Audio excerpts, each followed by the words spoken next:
The suits sit high while the streets sink low, counting gold in the towers, letting fires grow. I hear whispers in alleys, truths they don't show. It's all smoke, no mirrors, just a puppet show. They sign the papers inked with lies while we're left with broken skies. They take the bread and leave us the crust in this machine. Who can we trust? Shadows in the Capitol, the power's all a game. They point their fingers, but we know who's to blame. Whispers in the corridors, screaming through the shade. Shadows in the Capitol, nothing feels the same.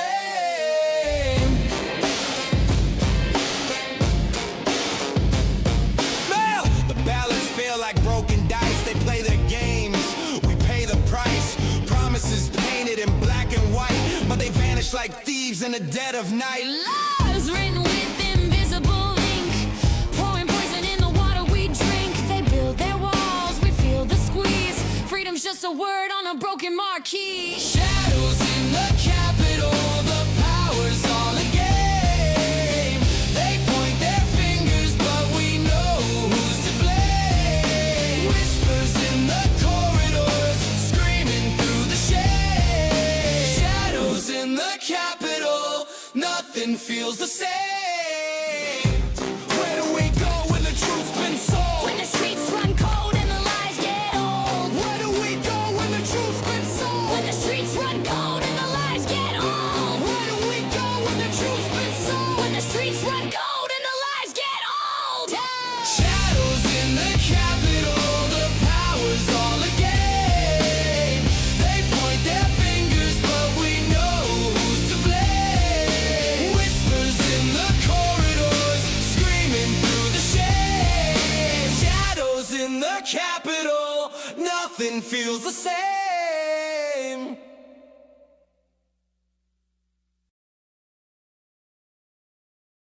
Hey, how's it going, guys? Happy Thursday. I see you guys all in the chat, loving the song.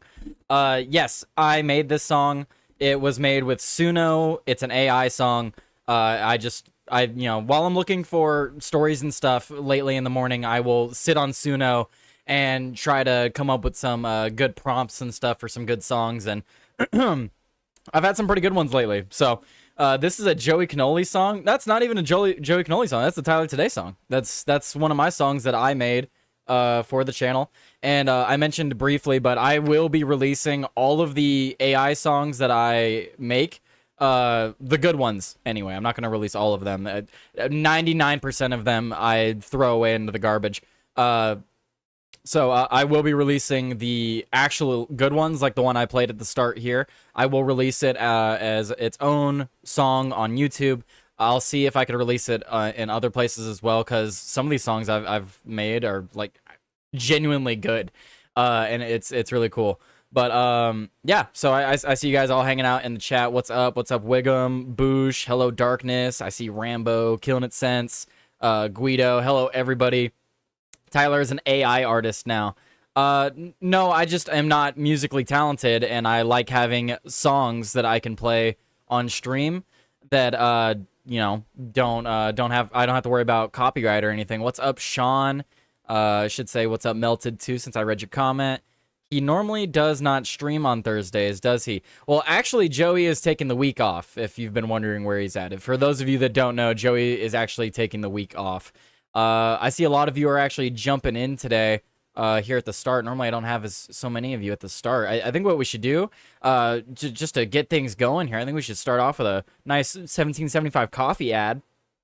You guys still haven't tried 1775 coffee? Well, now's your shot. The 1775 starter kit just dropped, only 1,000 units. You're getting the bold, dark roast that hits hard, the smooth, medium roast, and the Vitality Mushroom coffee for clean energy and laser focus, no crash. All single origin, small batch, toxin-free, and mold-free. Plus, you're also getting a gold spoon clip because freedom isn't scooped with plastic, a frother strong enough to stir up your coffee and your mother-in-law's opinions, and a black 1775 tumbler. $170 worth of coffee and gear, yours for $99. This is for the ones who've been watching 1775 blow up on Rumble, wondering if it's actually worth it. Spoiler, it is. Go to 1775coffee.com/studio and grab your starter kit before they're gone. Bold beans, clean fuel, and a morning routine that stands for something, just like Rumble does. Well, there you go, guys. First ad out of the way. Excuse me, I did burp at the end there. I didn't have morning coffee, I promise. I only ever have my morning soda, which I have right here with me. So anyway, always start with caffeine. Yep, exactly. I got my caffeine. Freedom isn't scooped with plastic. Hopefully it wouldn't be. Just do what Tim's doing. Tim's not sick. He's having AI Beanie Man made so he doesn't have to work. But that's the thing, though. I like doing this. So, anyway. It'll have a full head of hair, too. Oh, man. Yeah, Tim's going to come back with a full head of hair. That won't draw suspicion. All right, let's get into the news today. I do have quite a few stories to get into. You know, as with the news. It seems like I just keep finding more and more news every day. Crazy how that works. Let's jump into it. First story of the day we're going to talk about is the climate lockdown. Now, this story isn't exactly new. It's one that I've been wanting to talk about. So I'm going to use the opportunity to talk about it today. But Canadian provinces ban hiking, fishing, camping, and fines can go up to $28,000 for violating wildfire restrictions. So the federal government and the media routinely link wildfires to climate change, but statistics from Nova Scotia attribute the blame to arson in over 50% of cases. Responding to the disbelief that there can be any correlation between hiking and wildfires, Liberal New Brunswick Premier Sue Holt admitted that there wasn't any, but warned that it could be dangerous for offenders to spend time in the great outdoors because they wouldn't get rescued if they broke a leg. What? Okay, so responding to disbelief that there can be any correlation between hiking and wildfires. Yeah, you're not camping. What, you can make an argument. All right, don't stay overnight. No fires in the middle of the forest. Whatever. There's wildfire risk if you're not doing it properly. Whatever the argument is there. But to say that you can't go hiking, and then they even admitted there's actually no reason that you can't go hiking. We just worry about you getting a broken leg in the middle of the forest. How dare you go out and get a broken leg in the middle of the forest? Well, no, see, the excuse is global warming, Wiggum, but the actual reason is they don't want you to get a broken leg, because then they have to go and save you. Holt said to people who were asking her how going for a walk in the woods is going to cause a fire, to which she clarified, I can understand why people think that that's ridiculous. But the reality is, it's not what you might cause a fire. It's that if you're out there walking in the woods and you break your leg, we're not going to come and get you because we have emergency responders that are out focused on a fire that is threatening the lives of New Brunswickers. And if you take your boat out fishing in a pond in Crown Land and you capsize, we're not going to be able to come and get you out, she said Monday. So because emergency services won't be able to respond, they're just banning it. Instead of hiring more emergency services, allocating more funds to enlarge, to grow these departments where clearly you're lacking, you're just banning people from having outdoor activity. On Wednesday, Nova Scotia Premier Tim Houston added his justification asking, how would you like to be stuck in the woods when there's a fire burning around you? I don't know. How about you let me decide for that on my own if I want to go and put myself in danger like that? And what's been dubbed a climate lockdown by critics, 2 Canadian provinces have banned hiking. So yeah, we already read that. They're fining people up to $25,000, so that's what they're reporting here. But it says $28,000 at the top, didn't it? So it's $28,000, so maybe it's additional fines. But that's for violating the ban. $25,000 for violating the ban. The provinces are justifying the ban due to an extensive wildfire in Atlantic Canada, but critics wonder just how walking in the woods can pose a fire hazard. On Friday, a Canadian Armed Forces veteran deliberately defied the government edict in Nova Scotia. The provincial government fined Jeff Evely a whopping $28,872.50. Oh, and don't forget the 50 cents. The $2.50 at the end there. Seems there are taxes and fees and victim surcharges.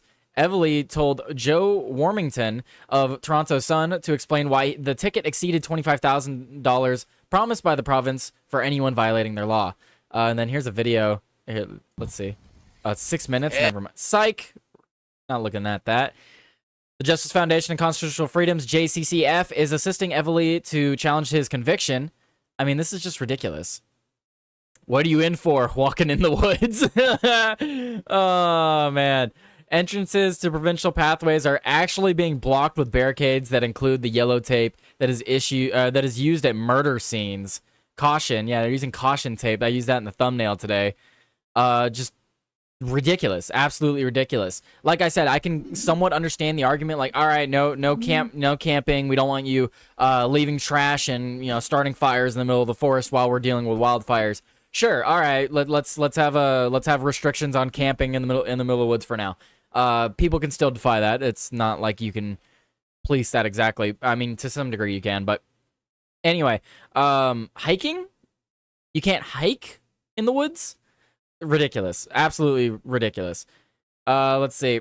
The federal government and the media routinely link wildfires to climate change, but statistics from Nova Scotia attribute the blame to arson in over 50% of cases. Climate change is not even cited as a source, and despite the constant frenzy about wildfires being the new normal, and the federal government has failed to deliver on former Prime Minister Justin Trudeau's promise of hiring more firefighters and buying more water bombers, and the worst year for wildfires in Canada was 1989, long before governments pointed to the climate change crisis as a source of numerous weather patterns and natural disasters.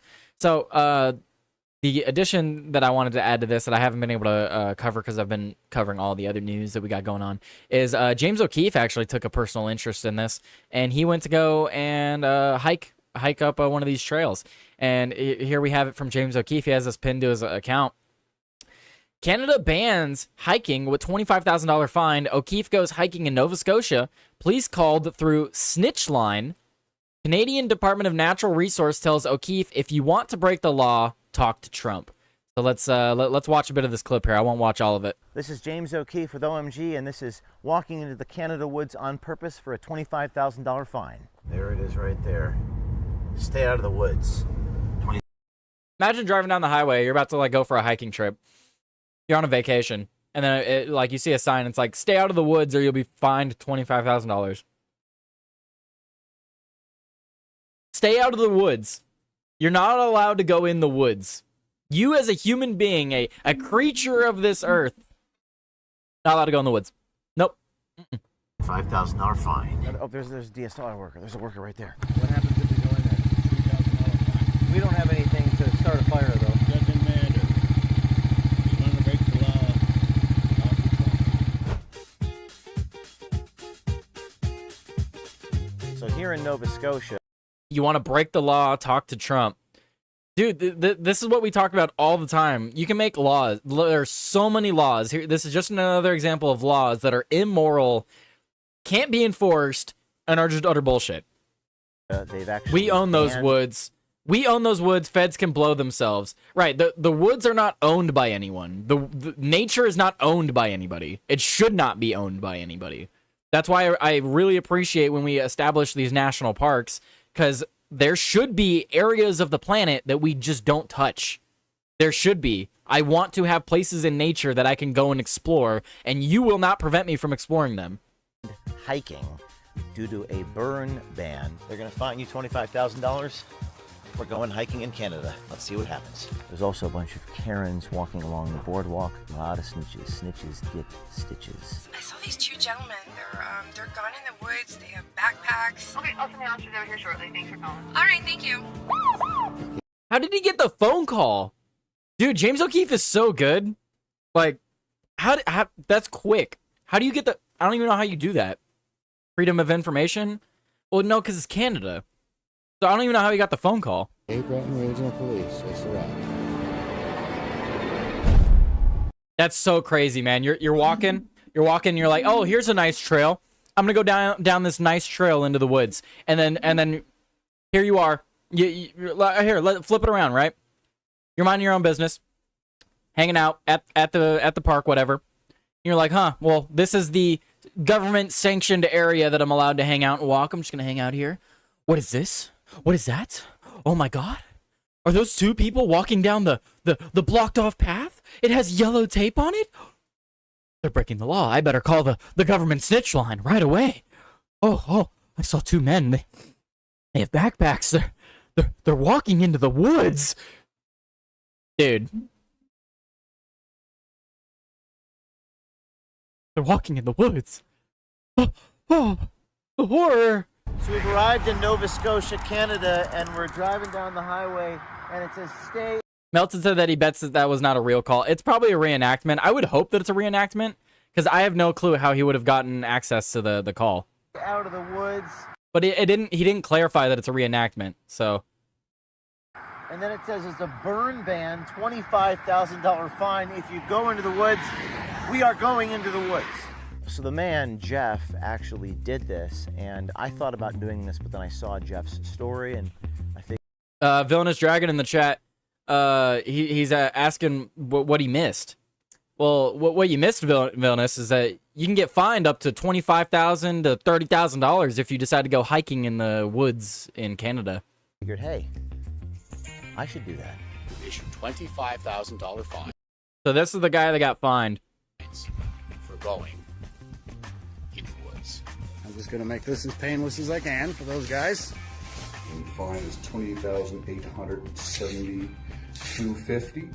We'll see whether the local authorities enforce this absurd law, which is a violation of human rights and human dignity. We have no fire starters on us. Nothing can start a fire. I do have my trekking poles, my backpacks, and my hidden cameras. Unless they arrest me, which we're in Canada, so it's certainly possible. But we're here in the woods. It's a very overcast day. It's going to rain. So Sean's clarifying in the chat that apparently Canada has a their own version of FOIA, the Freedom of Information Act, and the equivalent is called Access to Information Act, the ATIA. Interesting. So maybe that's how we got access. $25,000 ticket while it's raining. Okay, so we've been in the woods for... So he's saying that there... Wait. Okay, wait. Let go. Back up. He said that the ban is still in effect while it's raining in the forest. $1,000 ticket while it's raining. Okay, so we've been in the woods for about 5 minutes, and there's a good chance that someone's going to snitch on us. No, there's actually a snitch line where Canadians rat on other Canadians if they see hikers. Apparently, somebody snitched on us. I just have a little concern. Is this the number that you call if people are... So this is the actual phone call. He actually has the phone call. like hiking or like in the woods, then they're not supposed to be? Yeah. Okay. Do not call the number, by the way. I just have to throw that out there. Do not call the number and mess with them. I'm being serious. I'm not being sarcastic. Do not do that. I do not condone that. I'm at Petersfield in Westmount, and I saw these two gentlemen. They're gone in the woods. They have backpacks. They have these poles, like the trekking poles, I believe they're called. I feel like we're smuggling contraband into Canada. The one guy, he's tall, probably about 6'2". He's wearing like some bluish gray pants, navy blue long sleeve. It's just ridiculous. Giving a full description of James O'Keefe because he entered the forest. Like, clearly they're not supposed to be in there. Like, Yeah, no, I get it. Like, clearly, they're not supposed to be in there. Totally get that rain. Any vehicles or anything, do you know? I don't know. I like saw them walking in there, and they had like Got that little Canadian accent. Oh, I don't know, eh? backpacks and stuff. So Yeah. yeah. So Okay, I'll send the officers out here shortly. Thanks for calling.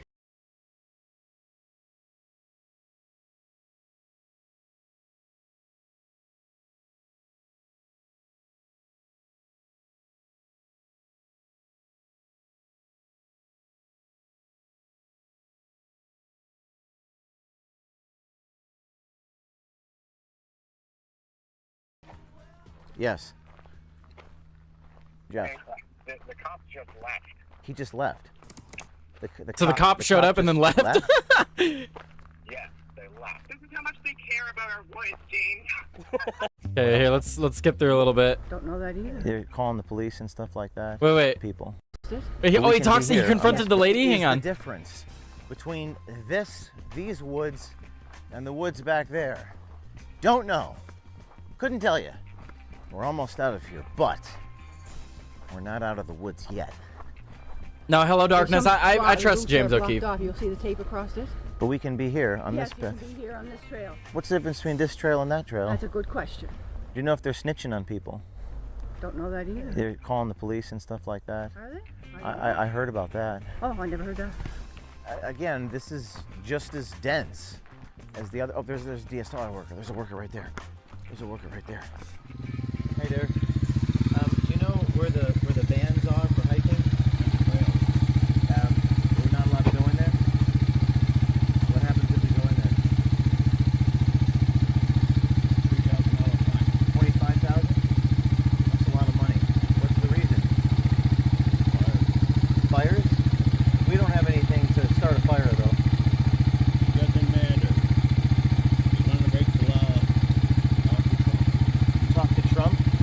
about breaking the law? Not a, yeah, he's a lawbreaker, right? All right, have a good day. So weird, so weird. All right, well, we'll move on from reacting to the James's clip. I wanted to watch it because that's absolutely hilarious. Getting snitched on for going hiking, banning your citizenry from hiking in the woods because you don't have the manpower to go and rescue them should they get in danger. What kind of excuse is that? Like, we're gonna get to a point where let's say we get to a point where we have small government or something, like we just what I mean by small government is like a government with a lot of power still, but literally small in the fact that they don't have people. So, like, if they just don't have the people, then they just don't enforce the law, or they just start banning things because it's easier to enforce that. What it kind of sounds like is, you know, when we look at some of the stuff from the UK, someone will show up with a flag of their country, but they'll be the one that gets arrested because they're inciting violence. And what the real reason is of them getting arrested is like, well, do we want to arrest the 10 people that got angry and started breaking things, or we do want to arrest the guy that caused them to start breaking things? So that's kind of what it seems like, is like, oh, instead of dealing with the bigger issue that takes more resources, we're just gonna infringe on your rights. that's what we rather do. Let's see, what are you saying? Is this because of all the fires in Canada? That's what they're claiming. It's because they're claiming it's because of all the fires. The U.S. should conquer all of the North and South America at this point. I mean, I'm not far from that. It's so you stay in your pod and eat the bugs. Exactly. As someone who gets inundated with Canadian wildfire smoke multiple times a year, holy crap, Peter Griffin, who the hell cares? Retarded problems require retarded solutions. I vote conquer all of America for the U.S. All of the Americas belong to me. That's what I think. All of the Americas belong to me. Anyway, let's see. We got a few more stories. And guys, I have some like really tragic stories today.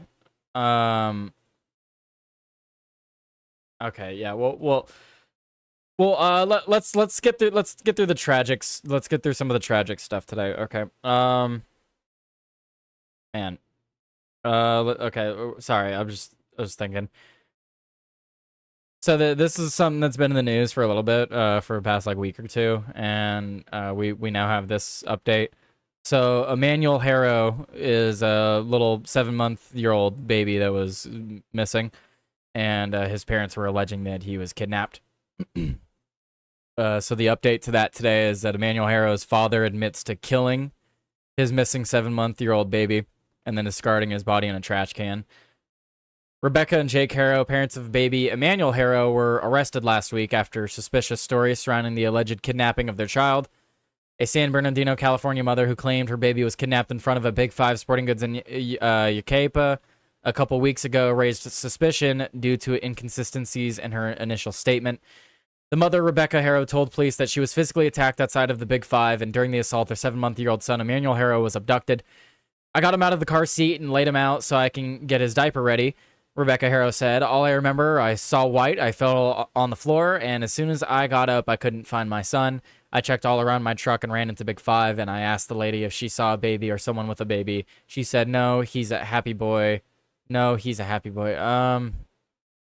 He was a healthy baby. He was crawling. He was kicking. He was playing with his toys. Whoever took our son, please give him back. You guys did that at the worst possible time. That was the worst time, guys. He was a healthy baby. He was crawling. He was kicking. He was playing with his toys. Whoever took our son, please give him back. The baby's father, Jake Harrow, told ABC 7. So the update to this is that Emmanuel Harrow's parents were arrested on Friday morning and are facing murder charges following this. This morning, detectives from Sheriff's Homicide Detail and Specialized Enforcement Division arrested Jake and Rebecca Harrow and the residents at their residence. Investigators will continue their search for their 7-month-old son. Now it is being reported that Jake Harrow has admitted to killing his baby and discarding him in a trash can. Authorities are still searching for his body. Reporting to the New York Post, Emmanuel Harrow's father admitted to killing the 7-month-old and then dumping his body in a trash can, according to a new report. As authorities say, the baby died after enduring lengthy abuse by his parents.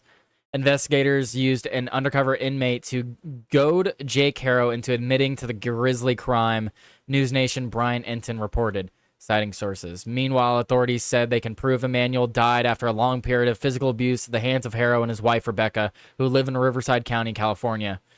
We believe baby Emmanuel was subject to the abuse over time, and because of that, because of the abuse, he succumbed to his injuries. We have a pretty strong indication of where the remains of baby Emmanuel are. More on this developing story. So, yeah, this has been in the news because a lot of people have been suspecting the parents of wrongdoing because their story just wasn't making sense.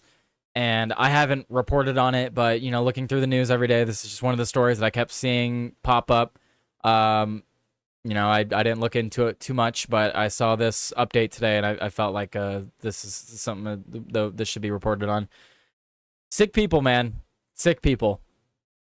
And, you know, there's a lot of sick people in the world. We're gonna move to another story here in just a second. I just want to get through some of your guys' chats here. Well, we'll take a moment. I just want to thank you guys for hitting the like goal. Obviously, that was terrible timing on hitting it, but I do appreciate it nonetheless. Let's read some of your guys' comments. I mean, yeah, life in prison, whatever you can do. There's some sick ass people these days. Yeah, I called this on the 15th, restated it on the 18th. This is disgusting. Yeah. Let's see where you guys at. I was on Twitter the day the story hit. Feet first with a cracked torch. Yeah. Oh god, timing. Yeah, seriously, fishy. Dual chainsaw out of the yeah.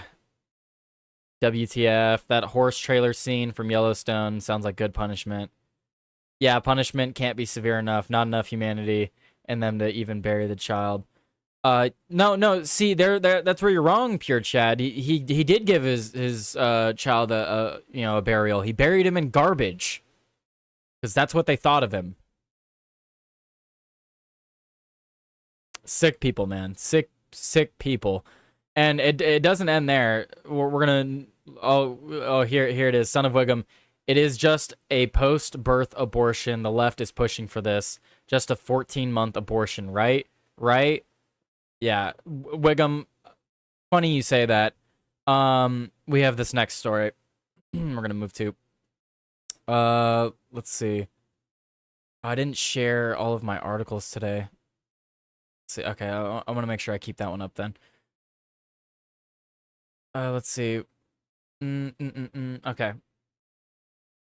Oh, actually, never mind. Okay, never mind. We're gonna move to this next story. This one's also fucked up, but we're gonna talk about this one too because this one's also crazy. Next story. Sorry, I gotta bring you guys down sometimes. You know, I'm sorry. Not every show can be, joy. We have this other story. Man charged with homicide after slipping abortion pills to his girlfriend. And then this is, a bit of an opinion article. It gives the story, then the opinion at the end. So they add on here, do officials realize what they're admitting? What's the story? So the story on this is that an Illinois man is facing homicide charges after allegedly slipping abortion pills to his girlfriend without her consent. Looks like it's being reported that 31-year-old Emerson Evans of the community of Normal appeared Monday in McLean County Circuit Court. Judge Amy McFarland agreed to the prosecutor's request to detain Evans pending a trial. Evans faces 2 counts of intentional homicide of an unborn child, a felony comparable to first-degree murder. Emerson Evans pressured his girlfriend to abort. She refused. So the police, so he told the police that he made the decision for her. He bought the abortion pills for $50 and then drugged his girlfriend without her knowledge or consent. The charges carry a minimum sentence of 20 years in prison for each count. According to the report, police were called to the home Friday for a report of a pregnant woman suffering a medical emergency. The woman told them she was 7 weeks along, but had just told Evans of the pregnancy that day. Evans told her that he wanted her to have an abortion. The woman denied ordering abortion pills and said she did not want to end her pregnancy.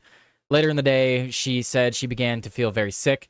She experienced medical complications and suffered a miscarriage, resulting in the loss of her pregnancy, according to the New York Post. At first, Evans denied doing anything, but police said he later admitted he made the decision for her. He said he bought mifepristone on campus for $50 with the intent to end the pregnancy. Mifepristone is an abortion drug that Planned Parenthood pushes online. He is scheduled to return to court in early September for arraignment. Prosecutors are correct to charge him with homicide, but their actions expose a glaring contradiction to the left's abortion arguments. By charging Evans with the intentional homicide of an unborn child, they are admitting that unborn children can be murder victims. That logic is irreconcilable with the left's rhetoric on abortion. If the victim had taken the same pills on her own, abortion advocates would have called it a bodily autonomy issue. But because Evans gave her the pills, the state now says it is a homicide. This is flawed logic that insults all those who set out to protect those who cannot protect themselves.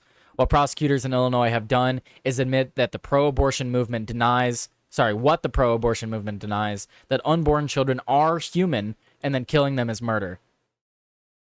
And, I mean, yeah, so they give a bit of their opinion at the end there, but they're absolutely right. You can't deny the fact that if in this same exact situation with the same exact couple that the woman decided to take those pills willingly, that there would be no story here. But because he gave them to her, it's now murder because he did murder a child, but it would have been murder either way. But people don't see it as a crime when a woman does it, willingly, apparently. Absolutely disgusting. Absolutely disgusting. And I read one of Melted's chats earlier. Yeah, the guy should have wrapped it up. You don't want to have a kid. You wrap it up. Save the child, abort the parents. Yeah. It's so bad how much there is to sentence Wiggum. Yeah. What did Wiggum say? Yeah, okay. Yeah, that one. Medical grade pruning. Oof. All right, Sean. Another story. This is horrendous too. Same punishment for the vile trash. Mifepristone. Well, thank you, Sean. Life for life. Does this make precedent over abortion now? Or does this take precedent over abortion now? Probably not. It's just showing... I'm just using this story to show the contradiction in the left's argument. There is no logic behind abortion rights. It's killing human. Yeah. The left is asshole. The left is asshole. I hope some guy goes... Oof. Damn, Melted. I mean, I can't disagree, but sheesh. That comment. All right. Let's shake it off. All right. We're gonna move on from the presso espresso stories from at least a little bit. I mean, there's more. Of course, there's always more, but we'll hold off. We'll hold off on that, and we'll see if there's any other ads that I can deliver to you fine people. Let's see, what kind of ads can I deliver to you fine people today? Actually, I should probably do the NFL ads. I think those are the big buckaroos, if I do say so myself. Yeah, the NCAA tune in. Let's see. The countdown is over. The rivalries are real, and the road to the championship begins on August 23rd, which it is now August 28th. So it's 5 days past. So you should get on the Westwood One Sports app, and it brings you every electrifying moment of the NCAA football. From the first snap to the final whistle, top teams, big plays, unforgettable Saturdays. Don't miss a second of the action. Listen to the NCAA football on Rumble.com, the Westwood One Sports app, on WestwoodOneSports.com via Westwood One station streams, or by asking Alexa to open the Westwood One Sports. If it's sports, it's on Westwood One. Well, there you go, guys. Go check out Westwood One if you're into all things sports, apparently. Go check it out. Coolers! I need coolers! No. The coolers don't pay me $3. The cooler ad does not pay me $3. Sorry. Unfortunate. All right, let's see. What time is it? We're already at the almost the 40-minute mark. Interesting. Okay, well, we still got a lot to talk about. A lot of stories. Melted was actually in the YouTube chat. I didn't mention that. He said Hollywood Undead type beat. I love Hollywood Undead. And is that kind of what it reminds you of? Anyway. All right, guys, we got this from the Gateway Pundit. Alligator Alcatraz to be emptied out in a few days after Obama judge ordered the facility to be dismantled.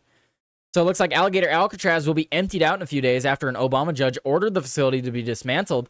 Last week, U.S. District Judge Kathleen Williams, an Obama appointee, barred the Trump administration from bringing new illegal alien detainees to Alligator Alcatraz. She also ordered the facility to be dismantled within 60 days. Alligator Alcatraz is a detention center for illegal aliens, many of whom are rapists, murderers, and designated foreign terrorists. The facility, which opened last month at the direction of the governor, Ron DeSantis, is surrounded by Florida's natural defenses, including alligators, pythons, and dense swampland in the Florida Everglades. Earlier this month, Judge Williams cited environmental violations for her 2-week pause on future construction. Quote, the facility can continue to operate and hold detainees for U.S. Immigration and Customs Enforcement, but workers will be barred from adding any new filling, paving, or infrastructure for the next 14 days. U.S. District Judge Kathleen Williams issued the ruling during a hearing and said she will issue a written order later Thursday, the Associated Press reported. On Thursday, Judge Williams issued a preliminary injunction barring the Trump administration from bringing new illegal aliens to Alligator Alcatraz and ordered the facility to be dismantled. The court enters a preliminary injunction prohibiting the state and federal defendants and their officers, agents, employees, attorneys, and other persons active concert or participation from them, installing any... Okay, yeah, they're basically just saying you can't build there. Judge said the facility must be dismantled within the next 60 days. Interesting. No later than 60 days from the date of this order, and once the population adoration allows for the safe implementation of the order, the defendants shall remove the temporary fencing installed by the defendant. Yeah, yada, yada. Okay, so yeah, they're ordering that it's to be dismantled because they're citing environmental factors. They didn't have correct permitting and all this other crap. Just sounds like baloney to me. Sounds like baloney to me. That's what I think. All right, Boosh. Is the Trump administration ignoring judges yet? Why would they care what this loser judge says? Well, you got to talk to Ron DeSantis on that one then, Shitty Gov, because this is you got to tell Ron DeSantis to ignore it, because this is something that's being appointed by Ron DeSantis. So, anywho, dude, I don't want to get into that tangent just yet. Let's see, what tangent do I want to go into? I want to read about this story. The story is a little bit interesting. Give her a room there. No. No room. You know what? I'm hungry. I haven't eaten all day. I'm going to have a Cheez-It.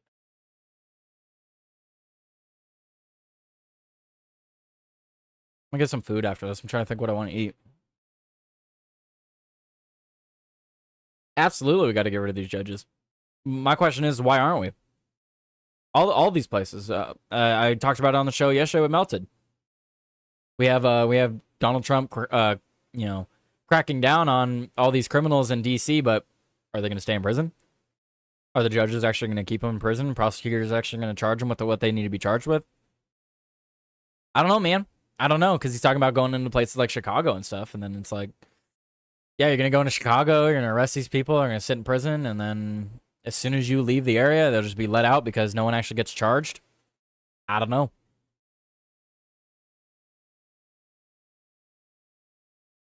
I don't know. What I do know is I want to read this story. Quote, it's over.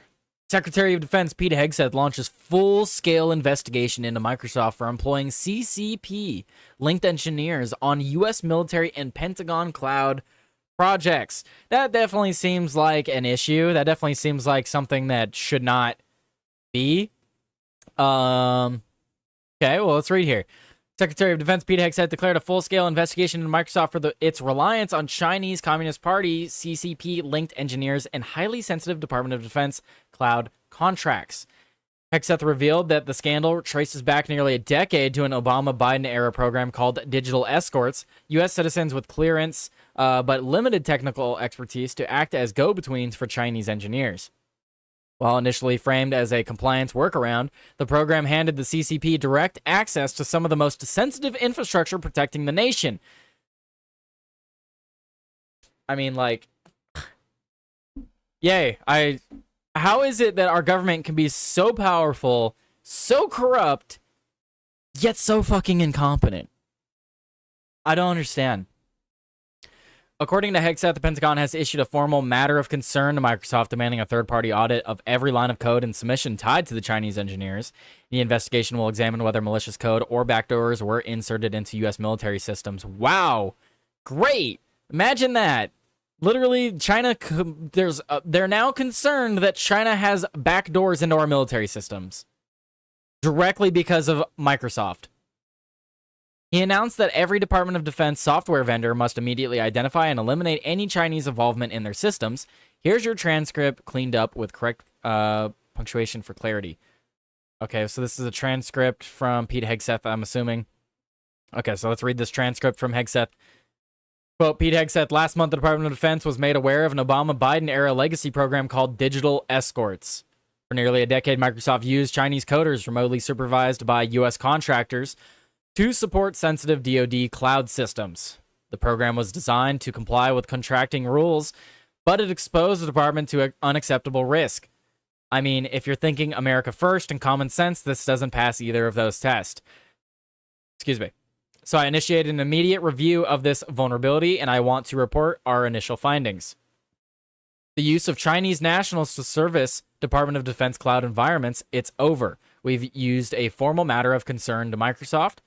We've issued a formal matter of concern to Microsoft documenting this breach of trust. We're requiring a third-party audit of Microsoft's digital escort program, including the code and the submissions by Chinese nationals. This audit will be free of charge for U.S. taxpayers, so they're just forcing Microsoft to give it to them. Like, either you give it to us or we'll just we'll do something bad. I'm assuming that's how that played out. Like, we're not paying you money to go do this. You fucked up. Now go fix it. I'm also tasking Department of Defense experts with a separate investigation of the digital escort program and the Chinese Microsoft employees who were involved in it. These investigations will help us determine the impact of this workaround. Did they put anything in the code that we didn't know about? We're going to find out. Additionally, all Department of Defense software vendors will identify and terminate any Chinese involvement in the Department of Defense systems. It blows my mind that I'm even saying these things. It's just common sense, and yet It blows my mind that I'm even saying these things. It's just common sense, and yet we allowed it to happen. That's why we're attacking it so hard. We expect vendors doing business with the Department of Defense to put U.S. national security ahead of profit maximization.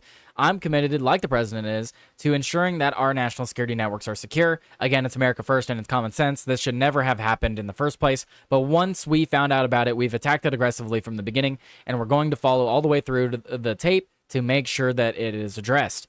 So DoD is working in conjunction with our partners and the rest of the federal government to ensure that all U.S. networks are protected. God bless. So, yeah, if it turns out that there's like a massive hack that happens with the government, just automatically blame China. If in the next 6 months there's a massive infrastructure hack on the U.S. systems, just blame. You're gonna have to blame China. China probably has a backdoor now. I mean, we have to assume that China now has a backdoor because Microsoft wanted to hire a bunch of people from the Communist Party. Microsoft stock has been plummeting for weeks. I hope this is the final straw. Well, yeah, because the other stuff in the news besides this stuff with Microsoft is that Microsoft has been aiding the Israeli military in their war on Gaza.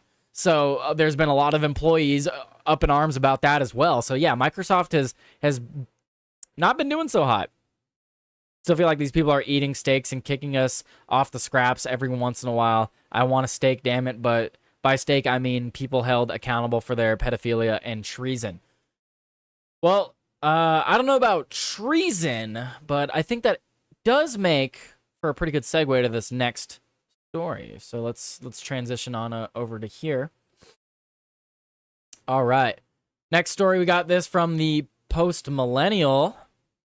Always love sharing these stories. Pedophile sting operation Battleground nabs 12 suspects charged with child sex crimes in Washington. This operation is a powerful example of what we can accomplish when local, state, and federal agencies come together with a common goal: protecting our most vulnerable. 12 individuals were taken into custody over the weekend in Battleground during a sweeping multi-agency operation targeting those suspected of sexually abusing and exploiting children. The coordinated effort, dubbed Operation Battleground, involved the Washington State Patrol's Missing and Exploited Children's Task Force, local Clark County law enforcement agencies, and multiple partner organizations. Clark County Prosecuting Attorney's Office will now review the cases to determine which charges will be filed. Authorities said the arrest followed a multi-day undercover operation focused on identifying predators attempting to victimize minors online. The suspects are expected to face a range of serious charges, including attempted first-degree rape of a child, attempted second-degree rape of a child, and communication with minor for immoral purposes. Since launching its first operation in 2015, MECTF, an Internet Crimes Against Children affiliate, has made more than 350 arrests statewide, removing numerous children from dangerous environments. These targeted operations underscore the alarming extent of predators seeking to exploit children, said Battleground Police Chief Dennis Flynn. The collaborative work of the Missing and Exploited Children's Task Force, along with the combined efforts of the 20 other law enforcement agencies. It is critical in confronting these crimes. We remain steadfast in working alongside our partners to safeguard our youth from those who would exploit them. And then it actually has a list of all of the people that they arrested. I mean, this looks like this operation nabbed a lot of people that came from out of state even. I mean, what is that, Oregon? 4 people, 5, 6, 7 people from Oregon? I think that's Oregon, right? What is OR? Pretty sure it's Oregon. But yes, amazing. Washington State Patrol Chief John Batiste echoed this sentiment, emphasizing the strength of cross-agency coordination. This operation is a powerful example of what we can accomplish when local, state, and federal agencies come together with a common goal, protecting our most vulnerable. The safety of our children will always be our top priority, and this operation sends a clear message. Child exploitation will not be tolerated in the battleground or anywhere else.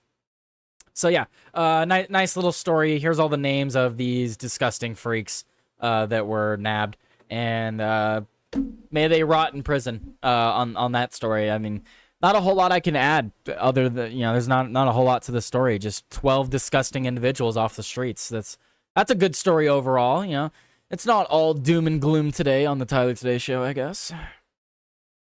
Now crack down on Roblox. Yeah, seriously. Man, my back is killing me today. Sheesh. Oh, the U.S. government is an enemy of the state and threat to national security. I agree. I need to turn off the heat lamp. My lizard's tank. It's getting too hot in here.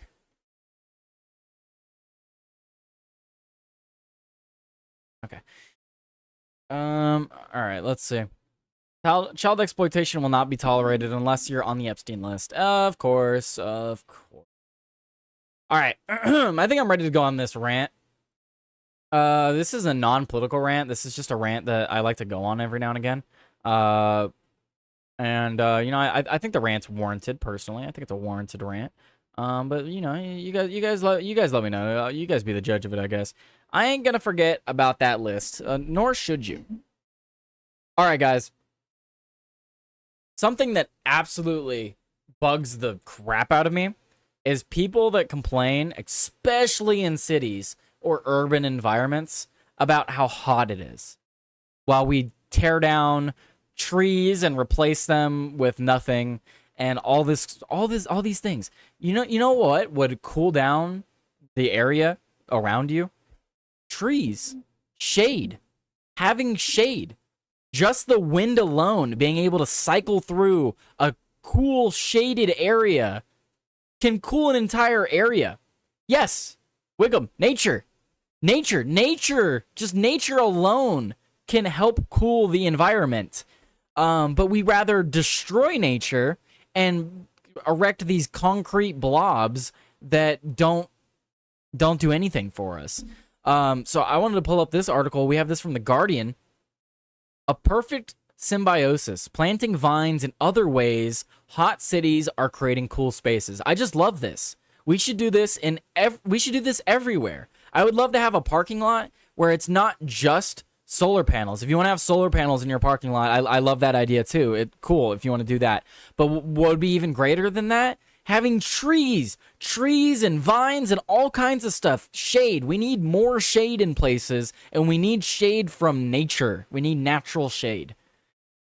So it goes on to say here, as Spain takes a breath after yet another brutal summer heat wave with temperatures above 40 Celsius, which is very hot. I forget what that is. I think that's like 110 degrees.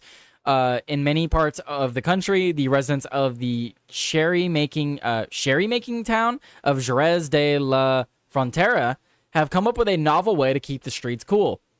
Green canopies of grapevines festoon the town, reducing street-level temperatures by as much as 8 degrees Celsius. We're planting vines in the old city because we hope that in 2 or 3 years, we'll be able to brag that this has put an end to the stifling temperatures, said Jesus Rodriguez, president of Los Emparodos, a group of residents who aim to beautify and green the city's streets. For decades, the local cherry producers have kept their wineries cool with Emparodos vine arborers, but now the practice has been extended to a cluster of streets in the old town. Not only are vines a part of the essence of Jerez, but also several advantages over trees. They need to be watered only in the first 2 years, and they are deciduous, letting in the winter sun between November and March. Within 3 years of planting, they will form a complete canopy over a narrow street. So what it's talking about here is you only need to water them a little bit, and then after the first couple years of watering, they're self-sufficient. And then during the winter, they'll lose all the leaves, so you get the nice warm. So during the winter, they'll let the sun through, and then during the summer, they'll have thick leaves. That way, it blocks the sun. That's amazing. Just a single vine stem growing up the side of a house can offer a lot of shade. In the sherry houses, where this has been a practice for more than 60 years, the leaves from a single vine form a canopy of 60 square meters. Wow. The variety chosen is Vitis riparia, a cultivated to produce few grapes, avoiding streets made sticky by fallen fruit. Nice. So yeah, these grapevines don't actually produce that many grapes. So that way, because I know that's an issue that a lot of people talk about. There's a lot of lefties that'll be like, oh, why don't we have like fruit trees in the parks and on the sidewalks and stuff? And it's like, well, because they will fall to the ground, and then we'll have rodents. We'll have a rodent problem, So if we can have trees and vines and stuff that don't produce like a ton of fruit or none at all, even better. Sounds great. Because I'm more interested in the shade. I want the shade, especially in a place where I live, where like it's often 110 degrees during the summer. Now the local authority plans to extend the canopy from the 4 streets in the pilot scheme to 20, linking the 14 parks and green spaces in the old city over an area of 1.5 square miles or 4 square kilometers. So we don't need to talk about this too much. It just shows more pictures about how they try to increase shade in a lot of these areas. And I love the idea. We should absolutely be increasing the amount of shade, and we should be using nature to do so. Especially where I live, they just keep removing trees. Everyone removes the trees that they have in their parking lot. In the parking lots, they remove the trees they have in front of their house. It sucks. Why are we removing trees? And then they complain about it being too hot, and it's like, yeah, because you removed all of the shade. Where do you think? Like, where's the cool air gonna come from if there's no shade? So, anyway, that's just one of the stories I wanted to bring up. No politics on that one. Just my rant about how we should have more natural shade. That's all I wanted to talk about. What are you guys talking about? I like grapes. Damn, they better lock down the woods. $20, these vines will overgrow and destroy houses. Well, apparently they've been cultivating them for 60 years. So, as long as you do it right. Shade is cooler than direct sunlight. Color me shocked. Trees produce shade. Who knew? Spain with the scientific breakthrough of the century here. I know, right? It's only 100 here today with 22% humidity. Not a bad day. Let's see. Let's see. My phone should tell me. What is the temperature? The temperature is only 91 right now. Interesting. Ooh. Guys, someone send me $8. Oh wait, no, Rumble takes a cut. $8 plus 30%. I want to buy the Alien Isolation. It's 80% off. It's on my Steam wish list. All right, we're gonna move to another story. I feel like this should have been a thing a long time ago. Right. It seems like it has been a thing for a long time, and then people just like kind of forget about it. I get some messed up wild rose eating my trees. Keep killing it, but won't die. Damn. Mighty Pete, you're in CA? Interesting. You know what else is interesting? This next story I'm going to move to. Germany reportedly identifies all Ukrainian members of command accused of blowing up the Nord Stream pipelines. So it looks like we have been reporting on the Gateway Pundit on how the German authorities believe they have arrested the mastermind behind the September 2022 explosions that destroyed the Nord Stream pipelines at the bottom of the Baltic Sea. We have also made clear that the Seymour Hersh's claim that the attack was actually performed by a CIA team still holds a greater deal of plausibility for us. But yesterday, reports arose that Germans have apparently identified all members of the command that is accused of carrying out the explosive attacks on the Nord Stream pipelines. Several German outlets report that the investigators have now named a total of 7 suspects. And then it goes on to just talk about the suspects here. And I don't know, like what are we gonna do here? Like, what is Ukraine gonna have any repercussions? No. Nothing's gonna happen to Ukraine. And it probably wasn't even just Ukraine. It was probably our government too helping them. So I didn't really want to talk about the story. It was just something I wanted to bring it up. And yes, I agree. Bye YouTube. Jews, I guarantee it. It was the Jews. It was the Jews. Oh, excuse me. Did not mean to burp. Did not mean to burp.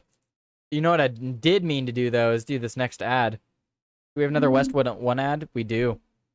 All right, we're going to talk about Westwood 1.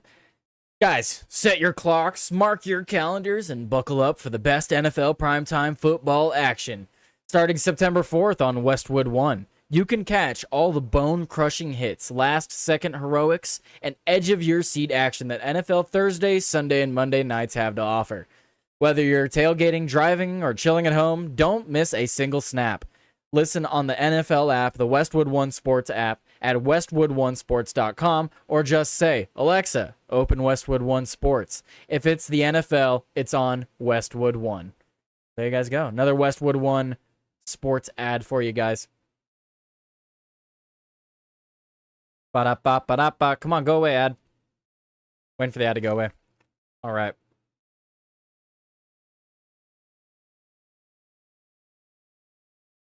I only need a few more of those NFL ads to get my game. I know, right? What am I at? I think I got like $4. I got like $4 from doing all those ads, guys. I can only do 3 a stream, so. And I probably can't do the NFL one anymore today. It was definitely both governments. I think it was 70-30 US, honestly. Yeah, that sounds about right, Bush. Maybe 80-20. But either way, I think we're involved. I'd give you money, but I'm poor, so shit posting and bad opinions is all you're getting, Tyler. Shitty Gov, I know you would, and I appreciate it. But you're good, man. I just like you hanging out in the chat. Let's see. I know Bye Bye YouTube is going to love this next story. This next story, we're going to talk about the Jews.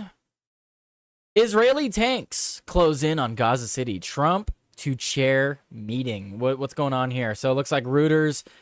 Israeli tanks pushed into a new area on the edge of Gaza City overnight, destroying houses and prompting residents to flee. Witnesses had said ahead of an expected meeting on the war to be chaired by U.S. President Donald Trump on Wednesday. Tanks late on Tuesday entered into the Ebad al-Rahman, a neighborhood on the northern edge of Gaza City, and shelled houses, wounding several people and forcing many others who had been taken by surprise to move deeper into Gaza's largest city. All of a sudden, we heard that the tanks pushed into Abad al-Rahman. The sounds of explosions became louder and louder, and we saw people escaping towards our area. If no truce is reached, we will see the tanks outside our homes. Looks like he said via a chat app from outside his house in Jala Street in Gaza City. Hey, careful, man. Careful going on apps right now. Frickin' Microsoft will drop your location to the IDF. Israel has said it is preparing to launch a new offensive in Gaza City, which it describes as Hamas's last bastion. Around half of the enclave's 2 million people are currently living there, and Israel has said they will be told to evacuate.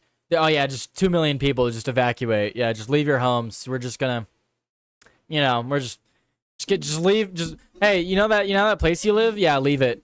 You and the other 1.999 million people. Let's see. For this reason, the clergy and nuns have decided to remain and continue to care for all of those who will be in the compounds. Oh wait, did I miss something? Okay. Thousands have already left, but church leaders in the city said on Wednesday that they were staying put, as leaving Gaza City and trying to flee to the south would be nothing less than a death sentence. I mean, that's not wrong either, because a lot of these people that have been trying to flee also get shot and killed. So for this reason, the clergy and the nuns have decided to remain and continue to care for all of those who will be in the compounds. A joint statement by the Greek Orthodox Patriarchate, I don't know how to say that, Patriarchate, okay, and the Latin, okay, I can't say that, of Jerusalem said. U.S. Special Envoy Steve Witkoff said on Tuesday that Trump would chair a meeting on Gaza at the White House on Wednesday, and added that Washington expected Israel's war in Palestinian territory to be settled by the end of the year. Yeah, because they're going to take the entire fucking territory. U.S. State Department separately said Secretary of State Marco Rubio would be meeting with Israeli Foreign Minister Gideon Saar in Washington. It was unclear who would be present at the Trump meeting. Hey, this is ridiculous. So yeah, it just goes on to talk about how they're basically preparing to push in. I reported recently that so let's say they kill 10 people in Gaza. They kill 10. This is according to the IDF's own numbers. Every 10 people they kill, only 2 of them are Hamas. 83% of the death toll is civilians. Half of Gaza are children. Like, actually children, like under the age of 16. So half the population is are under the age of 18, under the age of 16. 83% of the deaths happening right now are civilian. And then you wonder why they become terrorists. You're just making the next generation of terrorists. Nah, it's just well-disciplined Hamas. Sure, yeah. In Israel, that's what they would say. In Israel, Prime Minister Benjamin Netanyahu is facing mounting opposition to the war. Thousands of Israelis rallied across the country on Tuesday, demanding an end to the conflict and the release of hostages still held by Hamas. Israel has yet to publicly respond to the latest 60-day U.S.-backed ceasefire proposal, which had previously accepted and which Hamas last week agreed to. The war was triggered on October 7th. Yeah, we know about October 7th. On Wednesday, the Gaza health minister said 10 more people have died of malnutrition and starvation, raising deaths from such cases to 313 people, including 119 children since the war started.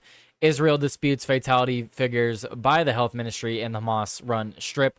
Well, good. We don't need to use the Hamas numbers. We can use the numbers by the IDF military. IDF military says 83% of the people they kill are civilians.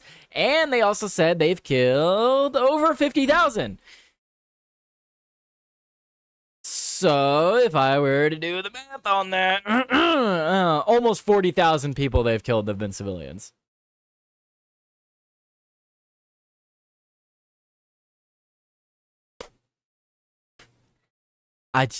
There's no defending that. I can't defend it. I have no reason to. What are you guys saying in the chat? I want to read what you guys are talking about. Let's see. Was a Full Metal Jacket joke. Dark humor, I know. I actually got to meet the drill sergeant from Full Metal Jacket, Arlie Army. I knew his granddaughter. I'm not familiar with her anymore, but anyway, I don't need to speak on that. Really cool guy. Really cool guy. I almost doxed myself. Anyway, cool guy. I did get to meet him. I should stop talking. We're going to move on. I don't get it. What could they possibly accomplish anymore? They want to take over Gaza, but want to make it a parking lot. It has to be actual genocide at this point. That's what I mean. Like, they're telling... Holy shit, that's awesome, Tyler. Oh, talking about how I met that guy. Yeah, he came to pick up his granddaughter from... She came to my sister's birthday party, and... it's called when she got picked up, her grandpa came to pick her up, so I got to meet him. The whole thing is a lose-lose. It really is. Yeah, I don't know what they hope to accomplish at this point, Boosh. It really does just seem like they're trying to wipe them off the map. Like that, I don't know what else you can call it when it's just look at all the numbers from that. Leave your home, but bring the coke. Exactly. A reference to, yeah, if you saw Tyler's premium stream, you'd get the joke. Bring the coke. Always bring the coke. Can I get Helldivers 2 on my Xbox One? Yes, I think you can actually, Shitty Gov. I think that you can get it on your Xbox One and your Series X. I think they put it on both. So, go look into that. See what else we got. Gotta go. Good show today. Thank you, Shitty Gov. Yep, no winning for this war or Ukraine. No, there really isn't. We just need to wash our hands of all of it. Really, we just need to wash our hands of all of it. I have a couple of stories. It looks like I'll probably save those. I really do need to get to this one. All right. I didn't talk about this yesterday because I wanted to wait till we had more information, so we're going to talk about it today. Guys, we got major new details emerge from the trans Minneapolis Catholic school shooter. Looks like the manifesto included him revealing why he regretted transitioning. So it looks like new and interesting details have emerged regarding the transgender Minneapolis Catholic school shooter manifesto, including one that may surprise a few people. As the Gateway Pundit's Jordan Conradson reported, a shooting was reported this morning at Minneapolis, Minnesota, Annunciation Church and Catholic school. That was actually yesterday morning. According to reports, students were attending an all-school mass on Wednesday when gunfire started. 2 children were killed and 14 children were injured, while 3 adults were also wounded. Minneapolis Police Chief Brian O'Hara confirmed that the shooter, who died of a self-inflicted wound, was a male in his early 20s. He has been identified as Robin Westman, a deranged transgender leftist who allegedly wrote "Kill Donald Trump" on one of his firearms. A manifesto also emerged following the shooting, which was primarily written in Russian for some reason. It revealed his hatred for not only Trump, but Christians as well. Now the New York Post has uncovered Robin Westman, formerly known as Robert Westman, also expressed regret in his manifesto for transitioning, wishing he had never brainwashed himself. Quote, "I only kept the long hair because it pretty much my last shred of being trans. I am tired of being trans. I wish I never brainwashed myself. I can't cut my hair now as it would be embarrassing defeat, and it might be a concerning change of character that could get me reported. It just always gets in my way. I will probably chop it on the day of the attack." The New York Post notes that Westman praised the Sandy Hook massacre as well as included fantasies about slaughtering little children. "I want to be a scary, horrible monster standing over those powerless kids." Jesus. Westman also praised several serial killers in his manifesto, including Luigi Mangione. Luigi Mangione is not a serial killer. He is a murderer, though. Gateway Pundit readers know Mangione... Okay, we know about Luigi Mangione. Crazy. This story's crazy, and it goes on. So we have the story from the New York Post. Minneapolis school shooter Robin Westman confessed he was tired of being trans. He wished he never brainwashed himself. Let's go down here. It said, in a twisted, handwritten journal he had shared on YouTube before the massacre, much of which is encrypted in a homespun code of Russian Cyrillic script and English words, Westman groaned about his long hair and decision to transition. We read that one. Here's some pictures and stuff. It looks like this is a photo from the individual's driver license. Quote, "I can't cut my hair now as it'll be an embarrassing defeat." Westman, 23, later wrote that he regretted being trans and just wished he were a girl instead. "I regret being trans. I wish I was a girl. I just know I cannot achieve that body with the technology we have today. I also can't afford that." Westman opened fire on the Catholic Church and school Wednesday morning while students were praying at Mass, killing 2 students and wounding 17 others before taking his own life. Here's some screenshots of his firearm and some of the magazines. Looks like he put "Kill Donald Trump," "Rip and Tear," "I'm the Woker," "Baby, why so queerious." And then he's got some weird Russian words on there. He was like drawing art on all his magazines. Absolute deranged individual. Westman applied to change his birth name from Robert to Robin in Dakota County, Minnesota, when he was just 17 years old. According to court documents, that name change was granted in January 2020. The petition noted that Westman identifies as a female and wants her name to reflect that identification. No, fuck you, rotten hell, you piece of human garbage, and I hope for the rest of your existence in hell is spent in a male restroom, or male locker room, either way. But yes, we should not be referring to this actual human garbage as their preferred pronouns. Nothing enrages me more than hearing about this after an attack like this, when we're like, guys, I know this guy ended the lives of people, but we should really respect his feelings. No. I will go out of my way to hurt his feelings. I'm not going to even consider respecting them. No. And it's interesting that the New York Post mentions that at the end, because we have this from the Gateway Pundit. Watch here as CNN's Jake Tapper wants people to use the she/her pronouns for the transgender gunman who murdered Catholic children. The depraved male shooter was born Robert Paul Westman, but legally changed his name to Robin M. Westman in 2020 and began identifying as female. On Wednesday, he opened fire. Yep. Following the attack, Tapper took his time during his broadcast to lecture viewers about respecting the shooter's gender identity and preferred name. Let's check it out. Another piece of the puzzle as to who the shooter was. The Minneapolis Star Tribune says, according to court records, because there's been some confusion about what the shooter's name was. Yes. Robin Westman's mother applied to change her child's name in 2019. It was at one point Robert Paul Westman. Correct. But since she identifies as a female and wants her name to reflect that identification, was underage, it's now Robin Westman. Another piece of... People can change their name, whatever.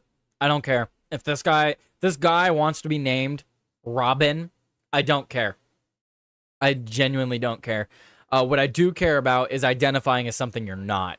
Because names are arbitrary. We assign names arbitrarily.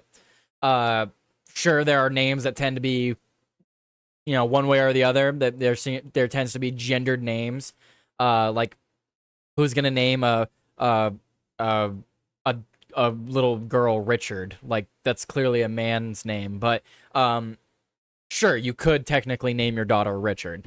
Point being, you can name someone whatever you want, really, but you cannot change into something you're not. AKA, you cannot be a female when you're a male, and vice versa. So, no, we don't respect this man's pronouns. We can refer to Robert as Robin if he legally changed his name. Sure, he is now Robin. But Robin is still an adult male that murdered 2 children and injured 17 others, 14 of whom were children. This guy shot 16 children and 3 adults. I don't care what he identified as. I don't care. I literally couldn't care less. So screw Jake Tapper, screw CNN. I've been bringing it up a lot lately. I go through the news every day now, and I have to go through all these different stories and stuff, and holy crap, the absolute cesspool that Microsoft, or not Microsoft, that CNN has become, man. It's honestly sad. They don't even report news anymore. They really don't. The top story, big bold headline, is the shooting, of course, because they're going to capitalize on that. And then all the other stories, literally, I try to bring up stories from CNN just so I have like an outside source that doesn't typically agree with me. But I genuinely can't even, they don't even report news. They don't even report news. Like, what am I going to pull up from CNN?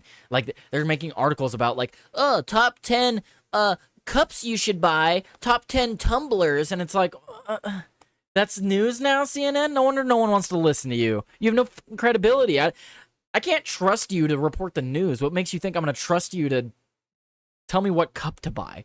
Like, go screw yourself.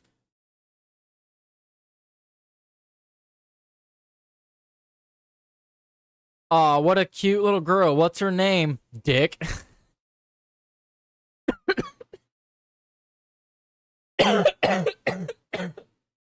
Oh, wrong pipe. Inhaled. Got me on that one, Boosh. God damn it. Anyway, all right. What do I want to talk about next? We got this from the Post Millennial. Let's talk about this one. I thought this was funny. I was talking about this yesterday with Melted. A lot of people are, they're up in arms over the changing of the Cracker Barrel logo, but a lot of these people on the right neglected the fact that Cracker Barrel also supports Pride. So Post Millennial is reporting on it now. Cracker Barrel takes down Pride page after backlash. Cracker Barrel has taken down its Pride page from its website as the company faces continued backlash over its attempted rebranding initiatives. Cracker Barrel has taken down the Pride page from its website as the company faces continued backlash over its attempted rebranding initiatives. The company's website previously featured a page that said it was bringing the porch to Pride, but that link now redirects to its Culture of Belonging section, according to a report by Fox Business. The updated page reads, "At Cracker Barrel, welcoming people has always been at the heart of who we are. When we take care of one another, we are able to take even better care of the people who walk through our doors." The change comes amid scrutiny over the company's branding moves, which prompted conservative activists online to highlight its past support for LGBTQ causes. Anti-DEI activist Robbie Starbuck pointed out on social media that Cracker Barrel has worked with the far-left human rights campaign in the past, funded all-ages Pride events, and implemented multiple DEI initiatives. Yeah, I was talking a little bit about that with Melted. We're all upset about them changing to this, corporate schlop logo, but here they are funding all this crap with Pride. It's like, that's the real issue. If you came to me and you're like, what's more important, them funding Pride or how their logo looks, I would say, well, them funding Pride events is more important. They should stop doing that. Cracker Barrel worked with the far left HRC organization and reportedly sponsored HRC events for 10 years. They even brought an HRC representative to their Tennessee HQ to do a pronoun and transgenderism training. We've included photos of this in the video. As a reminder, the HRC supports child sex changes and men and women's bathrooms. They work to normalize, legalize both things, and they work to force transgenderism in the workplace, Starbuck posted on X. The company previously told Fox News that it has not participated in the Human Rights Campaign Index or has any affiliation with HRC in several years. Cracker Barrel initially faced criticism after attempting to roll out a new modern logo to replace its traditional branding. The move sparked pushback from both sides of the political aisle online, prompting the company to reverse course. We thank our guest for sharing your voices and love for Cracker Barrel. We said we would listen, and we have. Our new logo is going away, and our old timer will remain. The company posted on X Tuesday, at Cracker Barrel, it's always been and always will be about serving up delicious food, warm welcomes, and the kind of country hospitality that feels like family. As a proud American institution, our 70,000 hardworking employees look forward to welcoming you to our table soon. Yeah, I will come to your table as soon as you get rid of all the oils and crap from your food. That's the next thing you need to get rid of. Just saying. Anyway, let's see. What are you guys saying in the chat? Guys, my back is hurting a lot, so I'm gonna actually I'm gonna play some music for you guys and end out a little bit early. Did you see that Robert was lying in their manifesto to hurt Brandon, aka the AK guy's second run for the Texas seat in Congress? Interesting. No, I did not see that, Melted. I did not see that. All right, well, like I said, my back is hurting a ton. I'm gonna play some music out for you guys. Let's see. So that's the one that I had today, Shadows in the Capitol. Do you guys want Shadows in the Capitol again? I'm gonna do two songs. We're doing two songs. See. I think this one. Well, this is one that I downloaded. Let's see. Let's check this one out. Oh, this is a good one. Okay. All right. You guys get this one, and I'll give you another one. Feathers fall, but the sky won't care. Red and blue banners in the same stale air. Truth's a shadow you can't hold. It slips like sand. It's bought and sold. Left wing, right wing, same old bird.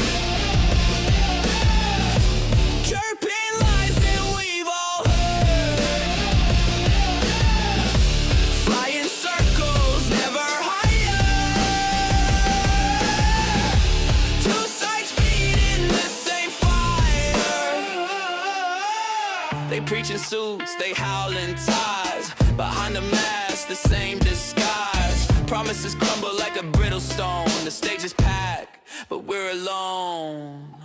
What's the cost of hope's decay when every side feels the same gray?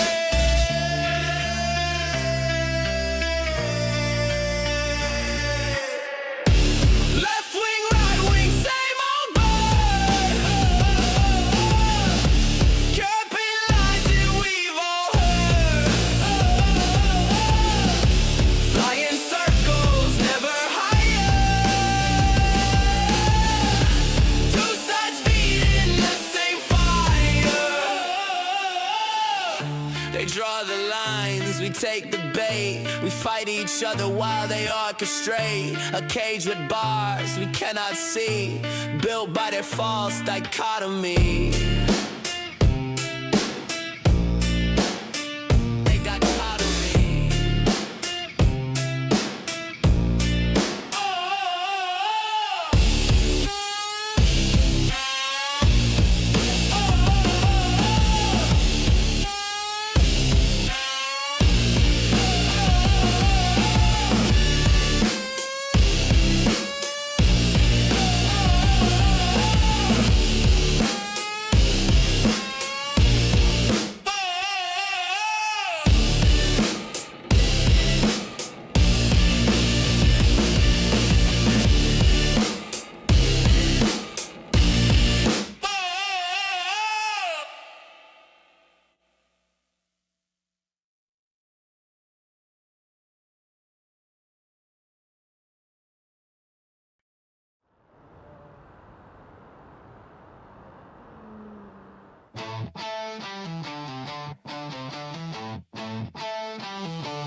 They say keep quiet, don't rock the boat, but I'm the wave that'll sink their hope.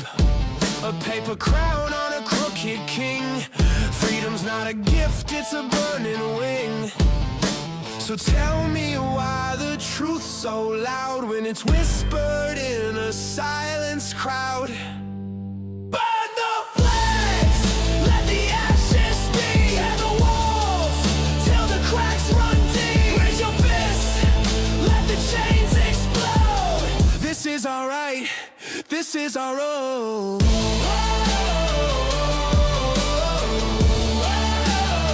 This is our road.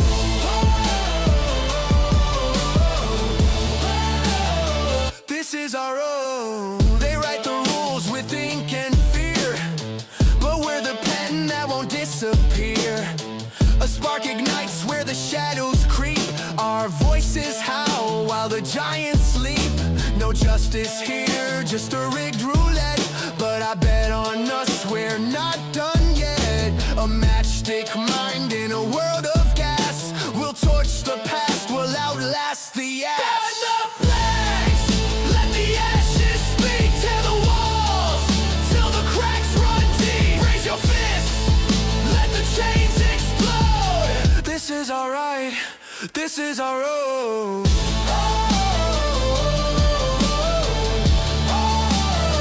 This is our road.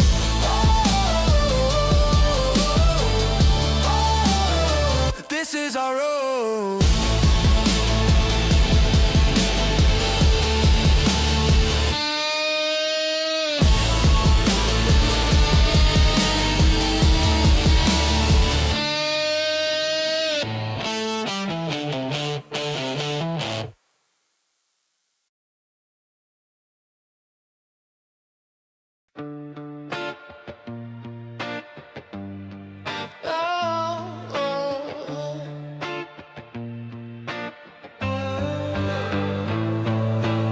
Streets hum loud with a broken beat, yeah. Whispers crawl where the liars meet, yeah. The truth's a shadow hiding in plain sight.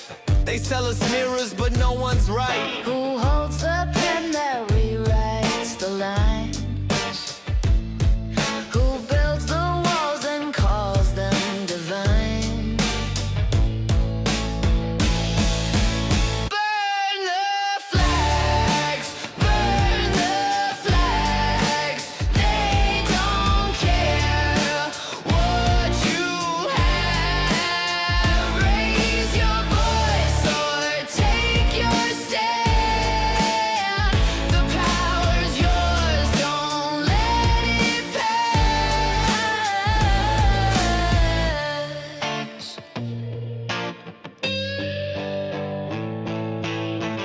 marching forward but stuck in reverse. Echoes scream but they don't rehearse. Fingers point but the mirrors crack. Both sides cheat while the people lack. Who feeds the fire? Who strikes the spark? Who paints the light? Who shapes the dark? Burn the flags, burn the flags. They don't care what you have. Raise your voice or take your stand. The power's yours, don't let it pass. Hey, hey, hey, fight, fight, fight, fight, fight.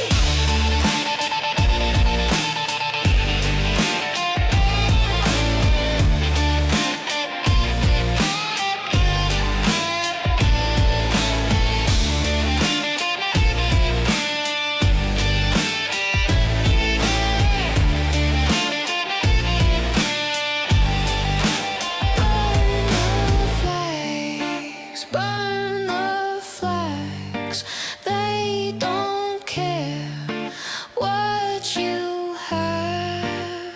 Raise your voice or take your stand. The power's yours, don't let it pass.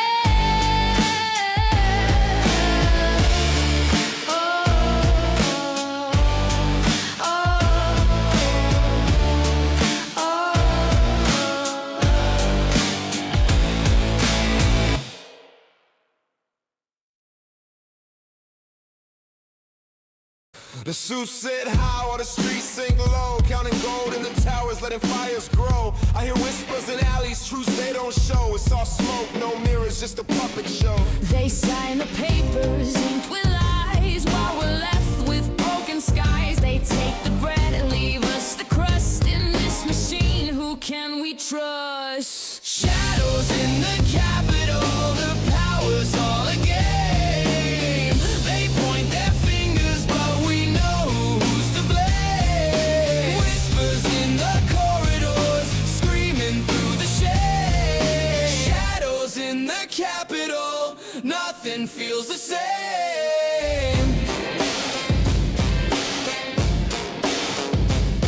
Mail! The ballots feel like broken dice. They play their games, we pay the price.